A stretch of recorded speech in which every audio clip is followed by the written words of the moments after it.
4 महिन्यापासून पैसे पडलेले नाही। तुम्हाला जर पैसे लागत असतील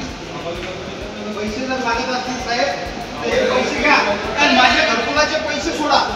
माझे पैसे घरकुलाचे सोडा साहेब। तुम्ही घरकुलाचे पैसे काऊन ना सोडून राहिले? 4 महिने झाले पैसे सोडले नाही साहेब। तुम्ही कधी सोडणार साहेब पैसे घरकुलाचे?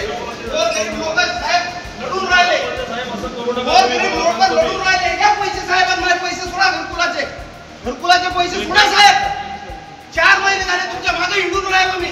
तुम्ही घरकुलाचे पैसे काऊन नाही टाकून राहिले?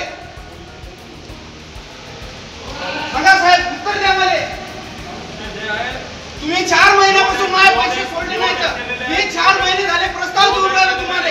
माझ्या गोरगरीब लोकांचे पैसे सुटून नाही राहिले। काय नाही सुटून राहिले? जिओडॅक तरी केलेच नाही तुम्ही साहेब। 4 महिने झाले तुम्ही हेच उत्तर सांगून राहिले आम्हाला। तुम्हाला जर पैसे लागत असतील तर पैसे घ्या, पण आमच्या घरकुलात चेक सोडा। मी गोपीनाथ शिवाजी नागरे, राहणार ब्राह्मणवाडा।